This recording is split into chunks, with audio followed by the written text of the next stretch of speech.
welcome back. And Sykes was talking to us about, with parents, if the child is coming home after school and is going to be there alone until you get off work and get home. Excuse me, some tips that would keep the child safe, right, and some different various plans that were available. Give the parents a little peace of mind Sure, as well. Sure.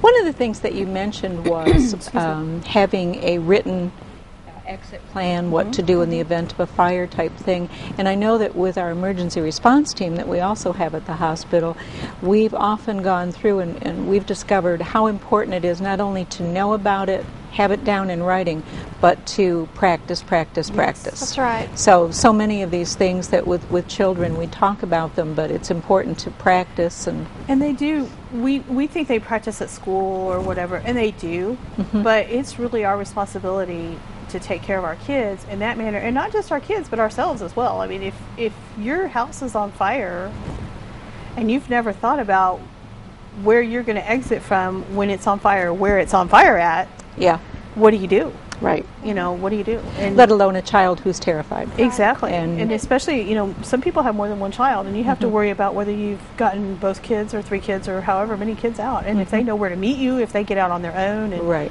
the whole all 9 of those yards. things. Yeah. And at our house we practice, and we actually have a meeting place to meet outside so that you're not worried about everyone else. And ours is out at our mailbox. So we practice that, and we practice, and should that ever happen, we hope not, but should it ever happen, we have a meeting place out by the mailbox. That's wonderful. It also brought to mind a conversation I had earlier this week with a young woman who had gone to another city for college, had her own apartment, and the conversation came up because there was actually a fire in the apartment complex where she was living. And we teach our children at a very young age, you know, is the door hot, is it this or that, but we don't always remind ourselves later in life. So, you know, there might be some time to do some refresher courses as well. And the 3 of us sitting here are probably at more of an advantage than Joe Blow off the street, because we deal with this stuff every day. We're in a healthcare setting, and we're reminded constantly. We have disaster drills. We know what we're going to do if something happens. But if you've not been out, if you're a homemaker and you've been home for 5 years with your kids, do you think about that stuff? Probably not. If you're a young teen going off to college, which, you know, kind of resonates with me right now because I have a niece who's going to Fayetteville. We're having a little trouble with the apron strings there. But, you know, I would be very concerned if I didn't know from her background that she knows what to do if that happens. Yeah. You know, she was one of the first ones trying to pull a mattress off the bed and pull it over her brother and sister and her mom as the tornado was going over them in Gassville. So, you know, those types of things, they're very, very important. Very important. We talk about stranger danger all the time, but how many kids will just open the door? You know, and that's another thing. They need to learn to look. They need to know that if that person, even if it's somebody that they know and love, if they're impaired with alcohol or drugs, they don't need to be in the house if they're there by themselves. You know, and it's okay to say, there are times when it's okay to say no to an adult. That's exactly right. Yeah. That is exactly right. Bring our kids up to have good manners and to respect their elders, and yet there are times when the elders don't deserve the respect. That's right. That's exactly right. Another thing that is a big thing, I think, is the cooking. How many of us think all the time, oh, it's just, you know, throw it in the microwave, it's good. Well, does the 10-year-old know that you don't put the spoon in the bowl that you're putting in the microwave? You know, that type of stuff. Or the steam that's going to come off when you for burns. Right. Yeah. Exactly. Yeah. Also. So, you know, just it's really, you've got a lot of stuff being pushed at you right now because all the kids are going back to school. But kind of think about what you want for your child when they're there by themselves, and down the road, know that they know the rules. Yeah, you know, a lot of times they don't know the rules. Google some information, like with the Red Cross. Google anything. Yeah, and have that posted someplace handy. Or you can send them to Lacy's Safe Sitter class. Let's talk about the Safe Sitter class. Let's do. I would love to. Well, the Safe Sitter class, I've actually been teaching it at the hospital for about 6 years now. And I just think it's an excellent program. And it got started in 1980 when an emergency room physician by the name of Dr. Patricia Keener, she was working in the ER, and one of her nurses had left her 18-month-old daughter at home with a babysitter. And the 18-month-old choked and the babysitter didn't know what to do. And so the child ended up coming into the emergency room where Dr. Patricia Keener and the baby's mother was working, and they were not able to save the child. Oh, no. So this tragic event happened, and the very next week, Dr. Keener decided that this was a preventable death, that had the babysitter known what to do, it could have saved the life of that child. So in 1980, she started the program, and the program is a 2-day course, and we have it all day at Baxter Regional. And it's for 11 to 13-year-olds, females or males, and we teach them all about babysitting. We teach them how to discuss babysitting as a job, you know, how much you're going to charge for babysitting. We talk about how to keep themselves safe. We talk about behavior aid, you know, with tantrums or crying or breath holding. We teach them how to take care of that in a child. But I think the most important thing that we teach is we teach them how to save a choking child, and we teach them CPR. Just last year they started with full CPR in the class. So now when the kids graduate my class, they actually know full CPR. Oh, my goodness. So That's wonderful. And they have to demonstrate it to me. They have to take a written test and an oral test. And you're tough. I know you are. I know you're tough. I don't give them any slack No. on CPR. I want to know that when they leave there that they could save a child. So I just think it's excellent. What a wonderful and program. Out of a tragedy comes Right. hope. Yes, So- yes. So I that think it never it's excellent. happens again. We actually have it every month in the summer. We have a class, and then we actually are going to do our first one over Christmas break at Oh, the that'll be Schliemann great. Center this year, because we've had so many on a waiting list, and I don't want to leave anybody out. So we're going to do another class at Christmas break. So Is that class full, or can they call? they can call. Okay. They can call the Schliemann Center. Sharon Miller does my registration for me. The number is 508-2345. And See, you I can knew get it was safe to signed ask up. you about that number. Yes, yes. That's one of the I few we know. all can remember. That's right, that's right. But they can get signed up for that, and probably the sooner the better. So, but it's an excellent class. It is. And you were kind enough. I have a 15-year-old granddaughter, and you were kind enough to share some of the information. Sure. And so I passed that on to her. And, Well, I'm glad. I think it's great for everyone. Yeah. You know, they do it from 11 to 13, but I've kind of fudged on either, you know, in before, because I certainly don't want to turn anybody away. Sure. So. And there are many young folks out there that are put in the responsibility role within their own home, with their own siblings, and very mature. Yes. I'm sure 10-year-olds are very mature at Right. the other end of the spectrum Exactly. as well. Exactly. So, And you have how many instructors now? Because you've been recruiting new instructors. Right. There's 4 instructors now. I just trained one more, but I trained 3 last year.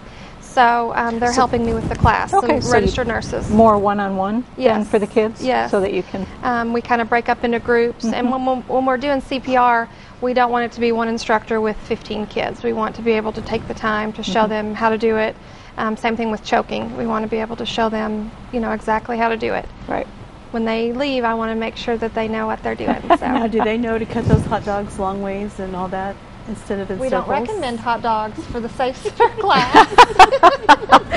Therein lies the choking. Yeah. That's right. That's right. Should that happen, though, they know how to save a choking child. So Do they do the Heimlich maneuver? yes, we call them Heimlich hugs or abdominal thrusts. You know, but they do. They know how to do the full thing when they leave. Oh my So, goodness. And what happens exciting. when the course is over? You have a big We have a celebration. ceremony. The ceremony, Yeah. yes. We have a ceremony on the second day. We invite the parents and siblings, if they have younger siblings, older siblings, any family, we invite them in. And for about 30 minutes, we have a program. I introduce, you know, where Safe Sitter came from. I bring that up, and we talk about everything that they learned in the class. And then they get to demonstrate their skills. Oh, they my. actually, we have the mannequins, you know, and they show us how to save. I give them a scenario, and they show us how to save a choking child or how to save one. You know, for instance, I'll give them a scenario like a child was found in the pool. And so I kind of walk them through it, but they show their parents exactly how to do it. So that's always That a is fun just thing wonderful. for them to do.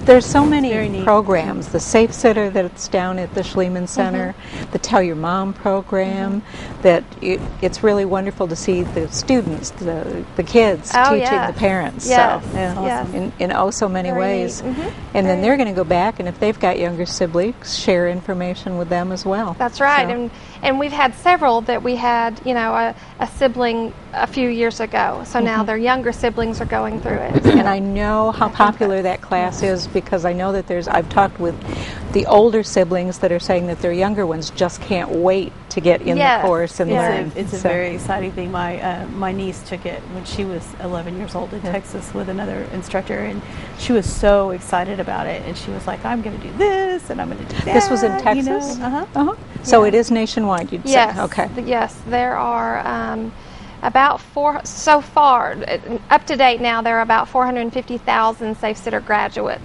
So they're, the classes are all over. So And you took the more the better. You took this to our monthly meeting, and so maybe more hospitals in our Right. region. What I did was, I'm actually the Safe Sitter site coordinator, so I Okay. coordinate the classes here at Baxter Regional. And what I did, I'm the chairperson over education for our region, the North Central region. And each month, all of the hospitals that are applying for trauma designation get together.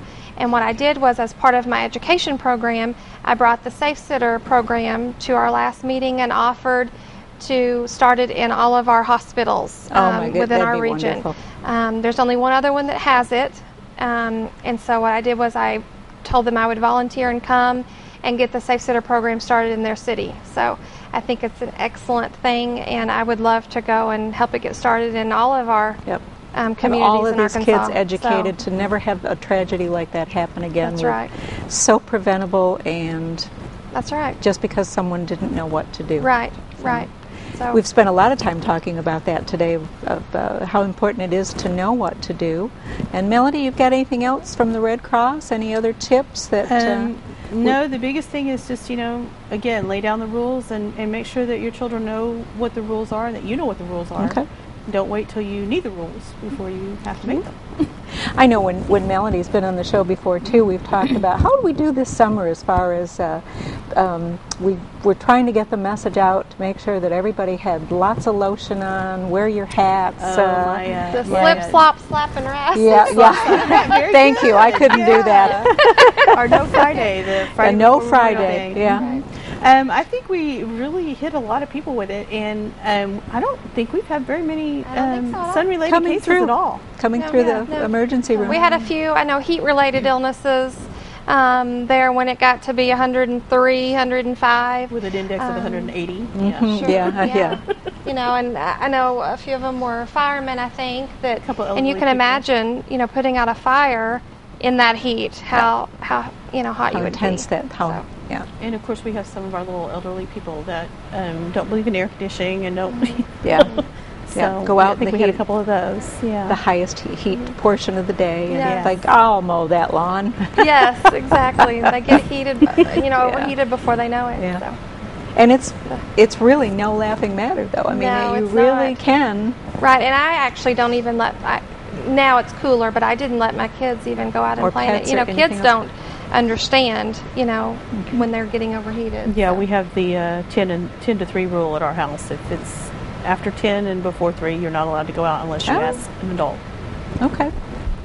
Well, I want to thank you both for joining us today and being on BRMC's Healthy Connection. Once again, lots of great information you shared with the public. So will you come back and visit us again? We would love to, and as Certainly. this progresses, we would love to share that with you. Yep. So thank you so much for having us. Oh, we're glad you were here. Join us again next week, and another time we'll have Lacy, Robb, and Melody Sykes back and learn more about BRMC's trauma designation and where we're at and where we're going. Thanks for joining us. Thanks, Donna. Uh-huh.